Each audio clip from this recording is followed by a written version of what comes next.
Hello मेरे प्यारे दोस्तों, कैसे हैं आप सभी। स्वागत है आप सभी का आपके गुरु चैनल एसपी चैनल पे। और आज हम लोग मेरे प्यारे दोस्तों हम लोग केमिस्ट्री में हम लोग आज ये पार्ट 4 पढ़ रहे हैं, जिसमें कि हम लोग आज अम्ल और क्षार के बारे में जानेंगे बहुत ही अच्छे तरीके से। चैप्टर 2 हम लोग सीख रहे थे, जिसमें कि मेरे प्यारे दोस्तों मैंने आप लोग को अम्लों के बारे में बहुत सारी जानकारियाँ दे दी थी। कुछ जानकारी बच गया जो कि आज इसके पार्ट में हम लोग समझेंगे और सीखने का प्रयास करेंगे। अगर आप लोग सारे पार्ट्स नहीं देखें तो जाइए, वीडियो के डिस्क्रिप्शन में सारे लिंक दिया गया है और समझ लीजिए। और आप सभी को पता होगा मेरे प्यारे दोस्तों, मैं बहुत ही अच्छे तरीके से आप लोग को सिखाता हूँ और समझाने का प्रयास करता हूँ।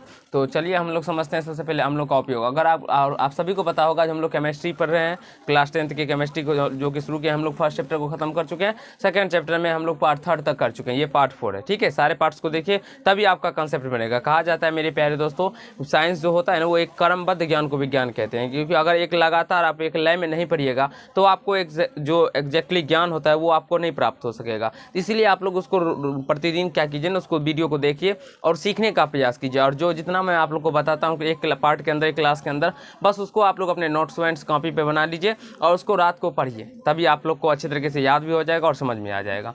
चलिए हम समझते हैं सबसे पहले अम्लों का। आज हम लोग अम्लों के बारे में ढेर सारी जानकारी प्राप्त कर लेते हैं। आज हम लोग अम्लों के उपयोग के बारे में समझते हैं। चलिए सबसे पहले हम जो अम्ल इंपॉर्टेंट होते हैं, जो एग्जाम में पूछे जाते हैं, उसी अम्लों को हम लोग जिक्र करेंगे और सीखने का प्रयास करेंगे। वैसे अम्ल तो बहुत सारे होते हैं, केवल उसी को सीखने का प्रयास करेंगे जो आपके एग्जाम में पूछे जाते हैं। जैसे एसिटिक अम्ल के बारे में देखिए, एसिटिक अम्ल क्या होता है आप सभी को पता होगा। इसका रासायनिक सूत्र, अम्लों के रासायनिक सूत्र के बारे में भी मैं आप लोग को बताया हूँ, और अम्लों का कौन से पदार्थ में कौन से अम्ल पाया जाता है वो भी बताया। तो अम्लों का उपयोग देखिए, जैसे कि एसिटिक अम्ल का जो उपयोग होता है वो सिरका के निर्माण में होता है, अचार बनाने में होता है। ये सब में किसका उपयोग होता है? एसिटिक अम्ल का। पूछा जाता है मेरे प्यारे दोस्तों, ऑब्जेक्टिव में पूछा जाएगा आप लोगों को, जो सिरका बनाने में किसका अम्ल का, कौन सा अम्ल का उपयोग किया जाता है, तो एसिटिक अम्ल का। अचार बनाने में कौन सा अम्ल का उपयोग किया जाता है, निम्नलिखित में से अचार बनाने में कौन सा अम्ल का उपयोग किया जाएगा।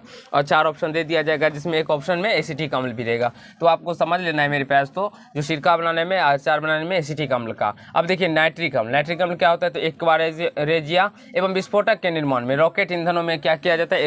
यानी कि नाइट्रिक अम्ल का उपयोग किया जाता है। अब सल्फ्यूरिक अम्ल देखिए, ये तो बहुत ज़्यादा इंपॉर्टेंट है और बहुत बार पूछा भी गया है पेट्रोलियम के शोधन में तथा संचायक बैटरिक में। बैटरिक में तो बहुत सारा बार पूछा गया है, जो बैटरिक में कौन सा अम्ल दिया जाता है, तो सल्फ्यूरिक अम्ल ही मेरे प्यारे दोस्तों बैटरिक के अंदर रहता है। और संचायक बैटरिक में और पेट्रोलियम के शोधन में भी सल्फ्यूरिक अम्ल का उपयोग किया जाता है। इसको बार बार आप लोग को क्या करना होता है, आप लोग एक बार अपने कॉपी पर नोट डाउन कर लीजिए और उसके बाद घर पर रात को 1 से 2 बार पढ़ लीजिएगा तो आपको बिल्कुल ही याद हो जाएगा। टार्टरिक अम्ल देखिए, टार्टरिक अम्ल का रासायनिक सूत्र क्या होता है? C4H6O6। यहाँ पे मैंने आप लोगों के लिए लिख भी दिया। और इसका उपयोग होता है बेकिंग पाउडर बनाने में। इसका उपयोग क्या होता है? बेकिंग पाउडर बनाने में। पूछा जाता है जो बेकिंग पाउडर का यानी कि बनाने में कौन सा अम्ल का उपयोग किया जाता है, तो कौन सा अम्ल हो जाएगा मेरे प्यारे बच्चों? टार्टरिक अम्ल का प्रयोग किया जाता है। अब ऑक्जेलिक अम्ल C2H2 और O4, इसमें इसका उपयोग किस में किया जाता है? फोटोग्राफी में किया जाता है, कपड़ों पर से स्याही के धब्बे हटाने में किया जाता है, यानी कि साफ करने में, ब्लीचिंग में किया जाता है, इस समय यानी कि ऑक्जेलिक अम्ल का उपयोग किया जाता है। तो ये 5 अम्ल जो इंपॉर्टेंट थे, आपके एग्जाम में बार बार पूछे जाते हैं, उसी को मैंने यहाँ पे इंक्लूड किए हैं। अगर आप लोग प्रीवियस ईयर पलटा के देखेंगे मेरे प्यारे दोस्तों, तो आपको इस टाइप के प्रश्नों को देखने को मिलेंगे।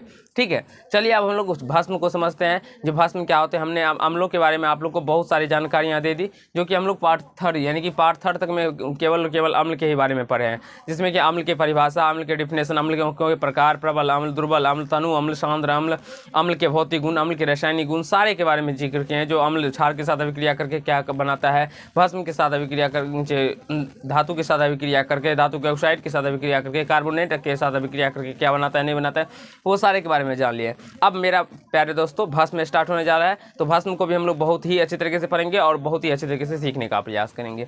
तो चलिए सबसे पहले हम लोग डेफिनेशन जान लेते हैं जो भस्म का, यानी भस्म क्या होता है। भस्म अगर पूछे आपसे तो भस्म देखिए, आप सभी को मैंने बताया था, जो अम्ल और भस्म को उसके गुणों के आधार पर परिभाषित किया जाता है। ठीक है, तो भस्म क्या है? तो भस्म वह पदार्थ है जिसका जलीय विलयन स्वाद में क्या होता है मेरे प्यारे दोस्तों? कड़वा होता है। अम्ल को उदासीन कर लवण बनाता है, जो अम्ल के साथ अभिक्रिया करके उदासीन करके लवण बनाता है, वो हमारा क्या हो जाएगा? तो भस्म हो जाएगा। आई होप आप सभी को यहाँ तक समझ में आ रहा होगा, कहीं कोई दिक्कत या समस्या नहीं हो रहा होगा। अब हम लोग समझने वाले हैं, ये तो हमने समझ लिया भस्म की परिभाषा।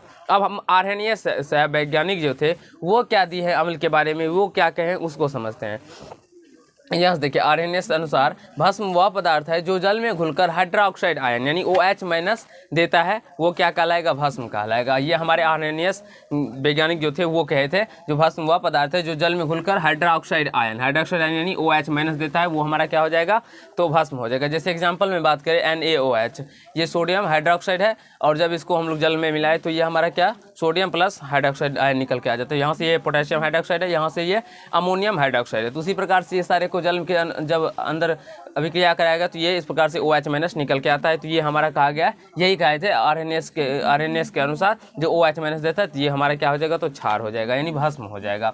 अब देखिए मेरे प्यारे दोस्तों, जल में विलय भस्म को क्षार कहते हैं। जल में जितने भी भस्म जो मिल जाएंगे, जल में घुल जाएंगे, उस भस्म को हम लोग क्षार कहते हैं। बहुत सारे ऐसे भी भस्म होते हैं जो जल में घुलनशील नहीं होते। जैसे हम लोग बात कर सकते हैं CuOH का होल 2, FeOH का होल 2, ये देख सकते हैं यहाँ पे जल में अविलय भस्म। ये जो है हमारे प्यारे दोस्तों, ये जल में अविलय है, यानी कि ये हमारे क्षार नहीं होंगे। देखिए जितने भी क्षार होते हैं वो सारे भस्म होंगे, सभी क्षार भस्म होते हैं, लेकिन सभी भस्म मेरे प्यारे दोस्तों क्षार नहीं होते हैं। ये आपके नोट्स पॉइंट में लिखा गया है, जो सभी क्षार भस्म होते हैं लेकिन सभी भस्म क्षार नहीं होते हैं। ये समझ लेना है आप लोग को। बहुत सारे बच्चों को लगता है जो क्षार और भस्म एक ही है, नहीं मेरे प्यारे दोस्तों, थोड़ा बहुत इसमें भी डिफरेंस होता है हर एक पॉइंट में, तो समझना होता है आप लोग को। तो आशा है समझ, लेकिन हाँ अगर क्षार के पूछे तो क्या सभी क्षार भस्म होते हैं, तो हाँ, लेकिन सभी भस्म क्षार होते हैं तो नहीं होते हैं। ये पूछे जाते हैं, छोटे छोटे पॉइंट्स हैं मेरे प्यारे बच्चों, और आपके ऑब्जेक्टिव में अगर आ जाते हैं तो वो आप लोग गलत करके आ जाते हैं। तो आप लोग को गलत नहीं करना है, सीखना है।